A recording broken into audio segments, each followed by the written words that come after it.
everyone. Welcome to the latest installment of MSP Business School. I'm here with you. My name's Brian Doyle. With me is Tim McNeil, as always. As you can see, again, the third leg of our stool is not here.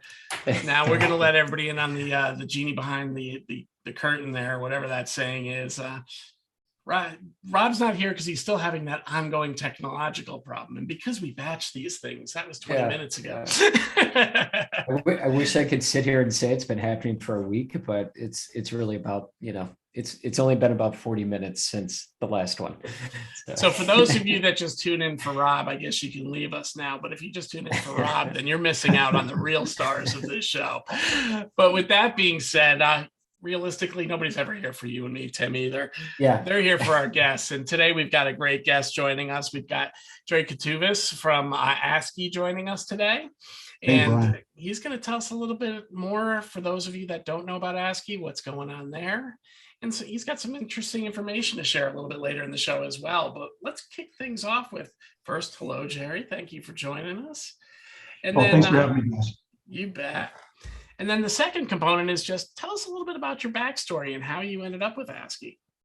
Yeah, so it's kind of interesting how everything works out. So I'm a geek at heart. I was one of those guys in high school that was, hacking stuff on a TRS-80 and staying after school and trying to learn from the people that were a lot smarter than me in terms of programming and all that fun stuff. But I loved computers at an early age. And essentially wanted to get into that. So fast forward, I'll try to keep it tight.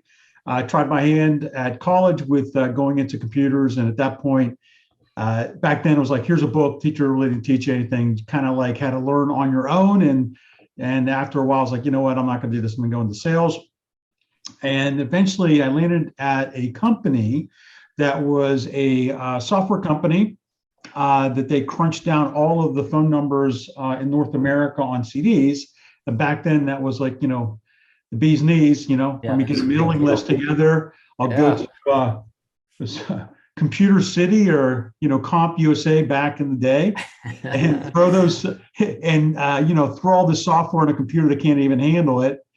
And then essentially during my time there, they basically said, listen, we want to try to see how we can get this software on the server. And they basically said, how can we get into the VAR market? And so that was my first introduction to the channel in a sense. And it just so happened to be that a connection, my boss, his wife actually worked for ASCII, and an employee was let go. And they said, hey, listen, Jerry might be a good fit. And that's, I guess, 26 years later, this is what I'm doing. So, oh, wow. It's been great. It's you see it. We're the cool thing about my job, and then I'll stop talking, is essentially we get to see technology before it kind of hits the market. So before the channel basically gets their arms around a particular piece or solution for their stack, we've already seen it. So we were the first ones that, seen firewalls and endpoint protection and all this stuff goes through us first. A lot of people don't realize that, but if you're a vendor seeking a channel, typically we're a good avenue to go and start a connection to try to make things happen for the industry. So it's really cool stuff. It's really cool to be out there and seeing those innovative products pretty early. But I want to go back to something you were talking about right away. So I love the fact that you're the guy behind those phone number discs, because I remember having those. I started my career very early on in telecom, and literally my job was between those discs and between the phone book, it was, hey, call up everybody with an 800 number, ask them if it's with AT&T, and if it's not, ask them if they want it to be.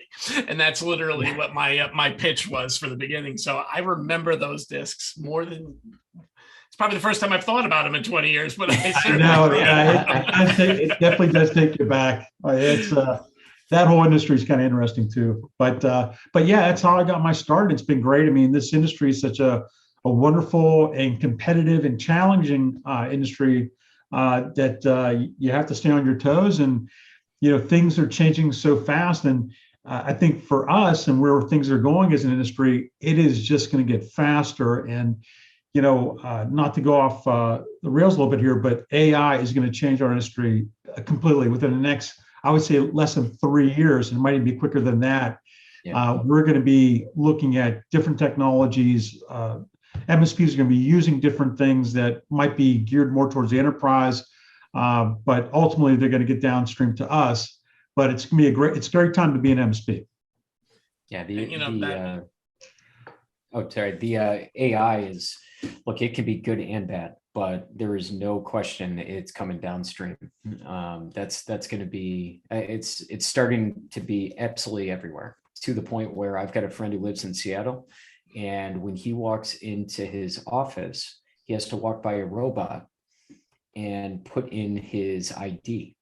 Like, it's just, this robot walks around the office, just checking people out. It's just, I mean, these are the kind of things that are going to start, I mean, maybe not robots, but stuff like that is going to start happening more and more on the regular. Yeah, it's pretty scary. If you just research anything related to AI and what you're looking to do, like, okay, I'm going to look at AI and log analysis. There's stuff out there. And so it's going to be interesting times. Yeah, and I think you just hit upon a great, subject there when you look at those security logs that everybody's kind of feeding into and correlating data and events, and then putting a predictive model around it. That's really where, the amazement or the amazing stuff's going to come out of it. Not just looking backwards, but looking forward based on some of the modeling that can be created through these AIs.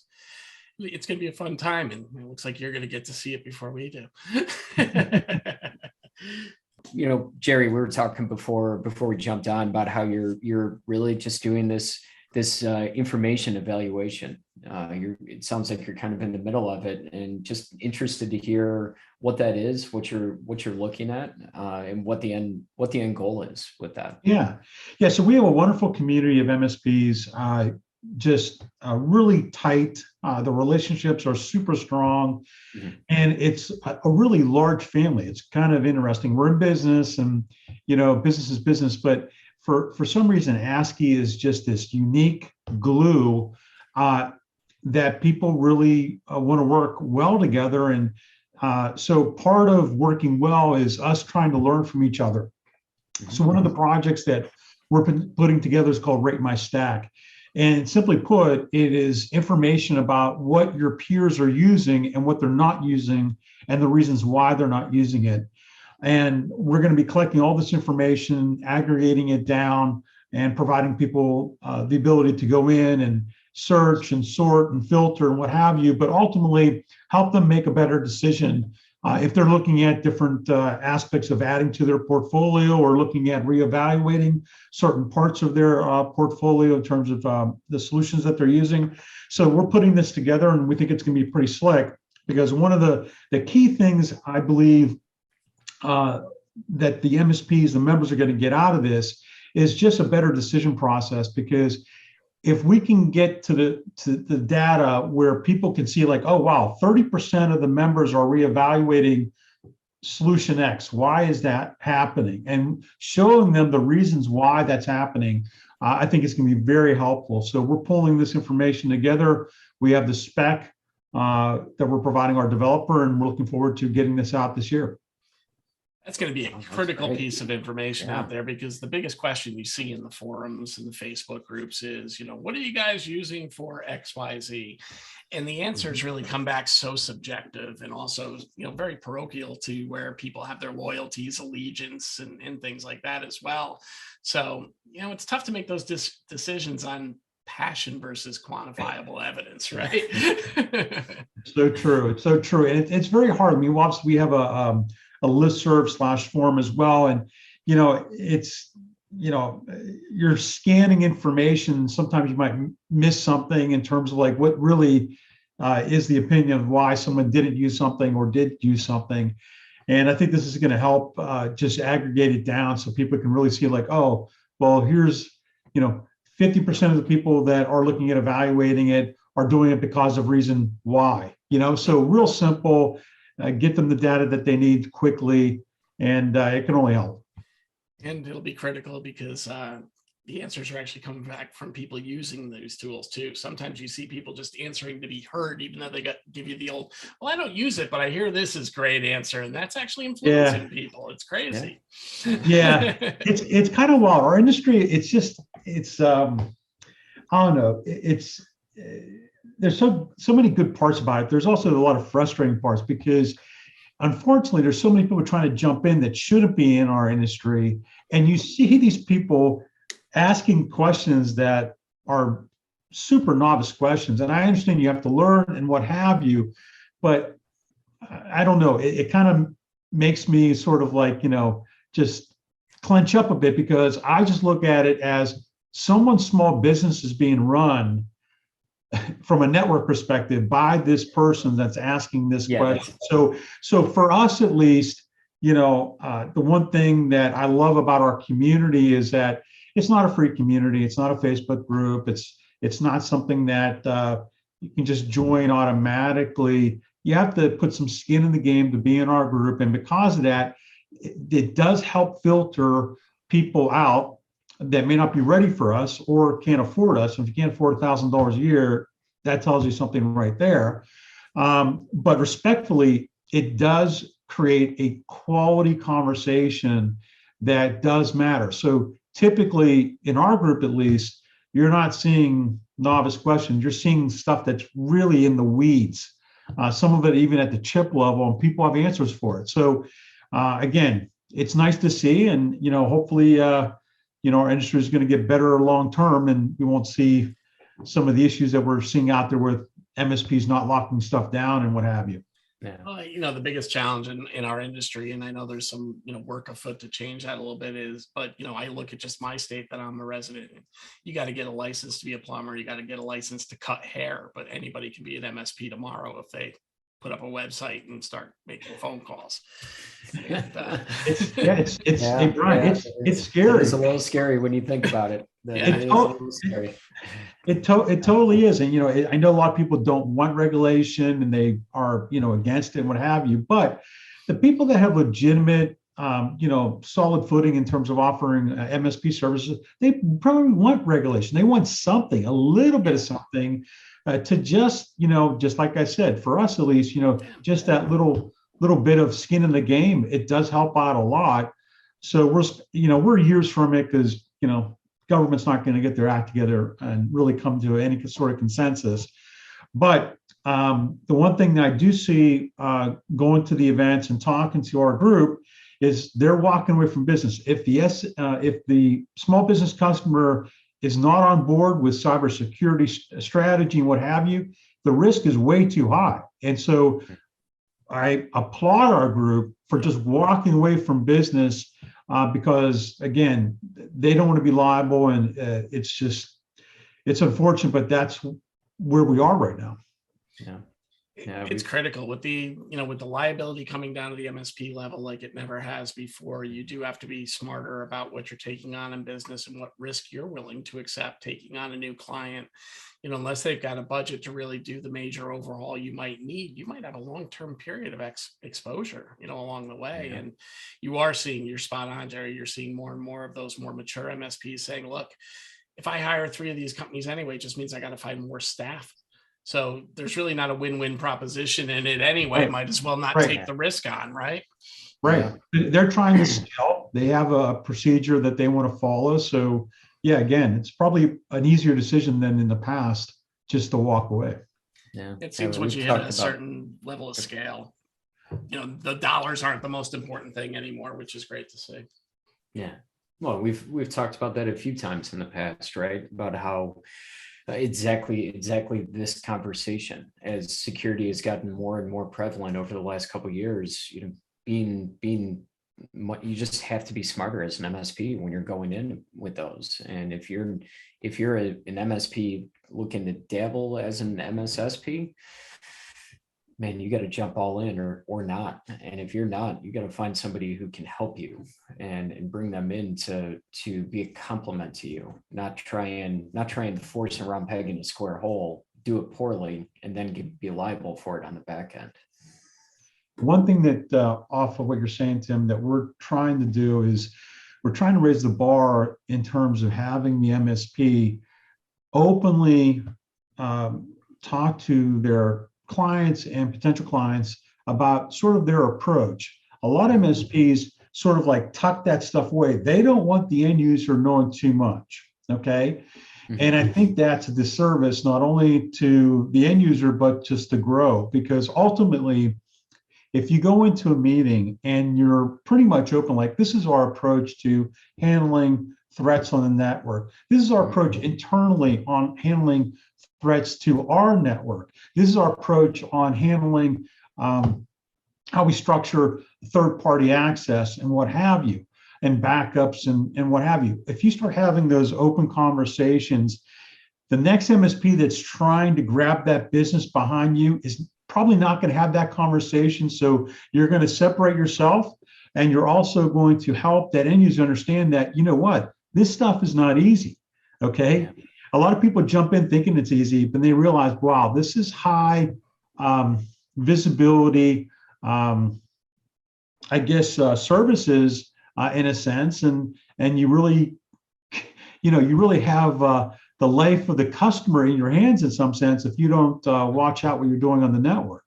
So we're pushing that right now at our events, and it's coming across really well. Yeah, I think that's such a critical thing, because I think there was a period of time in the industry where, hey, how do we spin this problem was kind of a common conversation piece, right? But now it's really about how do we be more transparent with customers?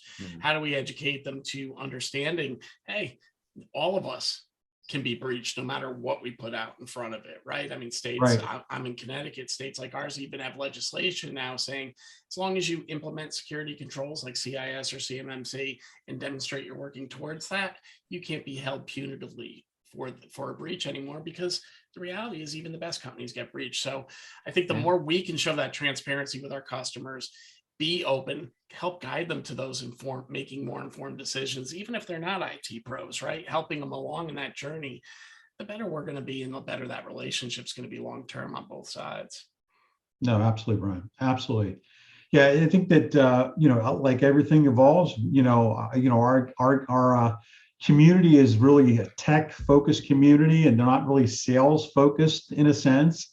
They're not marketing focused, and but I think that ultimately we're going to get there where, you're going to see these companies just nicely well-rounded operations in a sense. And so far so good in terms of what we're seeing out there.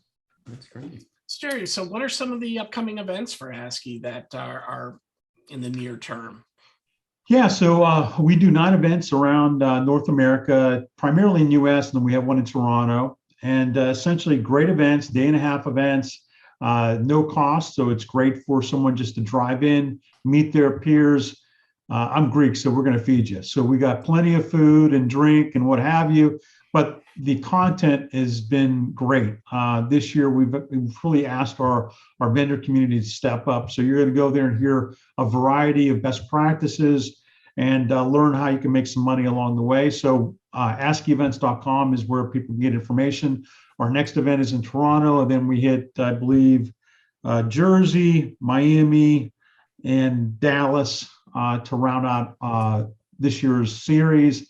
And then we're already putting together a plan for next year. So they've been great. They've been very productive, and it's just great to see the members year in and year out. And again, it's a pretty tight knit group. So everybody by your first name basis at this point.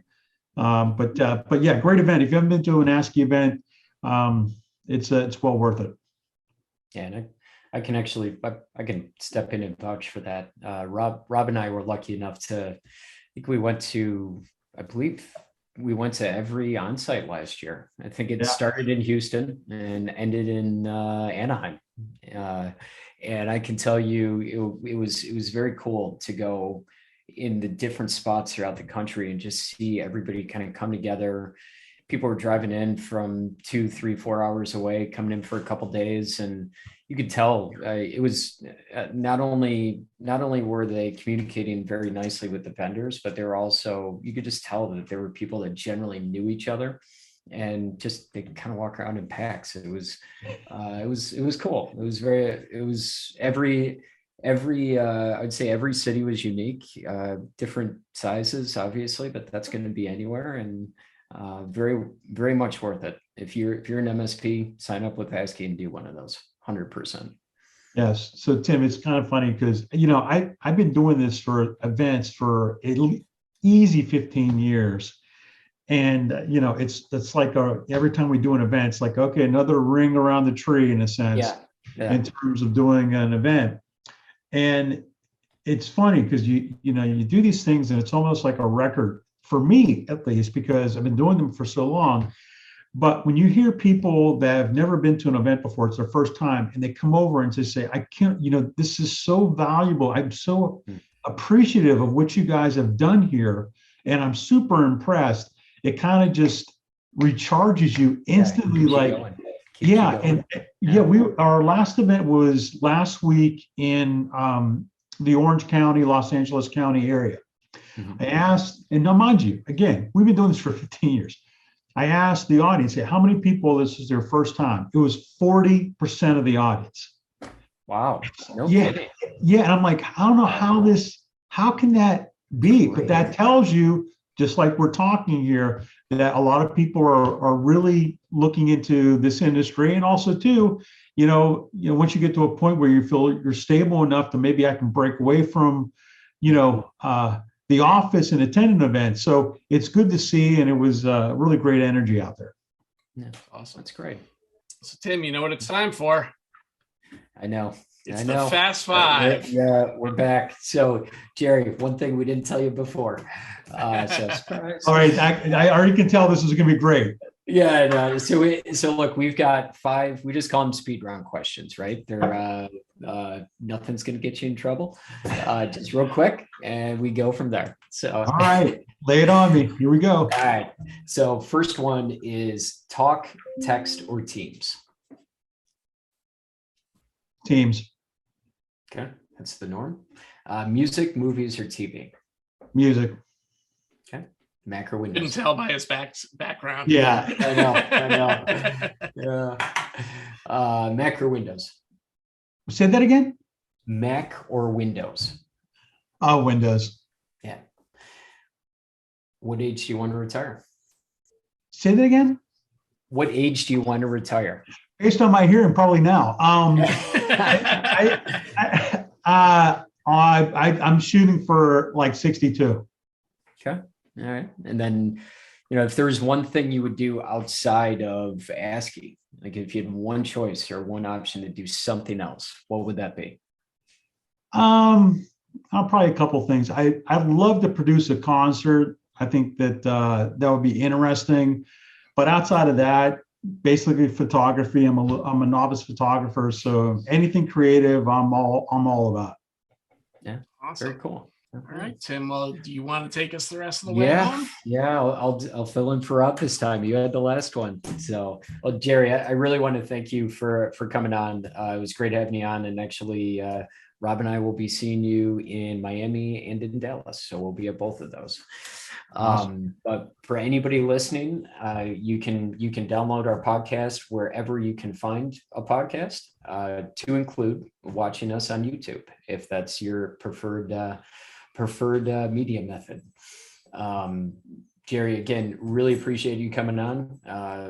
Look forward to seeing you in a couple months, and have a great rest of the day. Well, Tim and Brian, I really appreciate the opportunity and appreciate what you guys do day in, day out. And again, thanks so much. Appreciate you joining us as well, Jerry. Thank you. All right. Thanks.